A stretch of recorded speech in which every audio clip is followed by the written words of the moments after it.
Крим вже котре пішов під воду. Руйнівна повінь накрила Ялту та Бахчисарайський район, де випало 113 міліметрів опадів. А це двомісячна норма. Найбільше дісталося селищу Албат або ж Куйбишеве. Рівень річок Кокоска та Бельбек подекуди піднявся на метр. Бурхливі потоки змивали все на своєму шляху. Ламали дерева, паркани, виламувала ворота до людських подвір'їв. Цілком знищено щонайменше 5 будинків.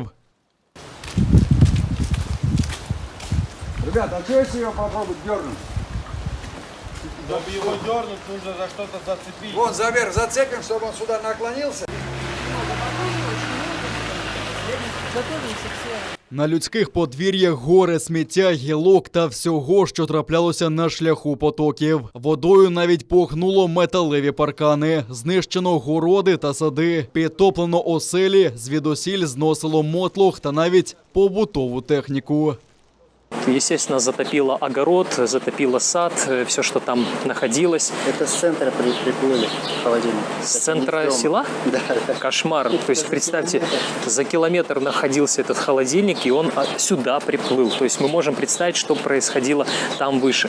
Є постраждалі і серед місцевих жителів. Одна жінка загинула під навалом стихії, а її тіло винесло в сусіднє село Мале Садове за 2 кілометри від її обійстя. Ще одну постраждалу жінку ушпиталено. В страшних руйнаціях та жертвах, на думку окупаційної влади, винна не погода, але місцеві жителі іншої думки.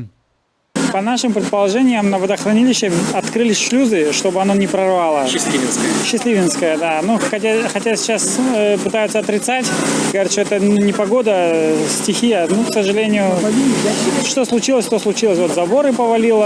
Это был такой поток с реки Поток Бельбек? был, да, поток был с реки Бельбек. Ну, вот по уровню можно посмотреть. Вот, если смотреть вот на дом, вот на этот уровень, вот где полосат, все это было в воде. А це селище Айвасіль у передмісті Ялти. Його ще 2 тижні тому завалило селевим потоком. Досі вулиці засипані камінням та сміттям. Там після дощу потекли струмки. Вся эта печальная картина разрушений никак не напоминает нашу красавицу Ялта.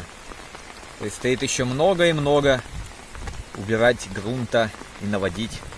Дощ у Сімферополі знову перевірив на міцність дахи місцевого литовища. А там крыша есть? Ощущение, что нет.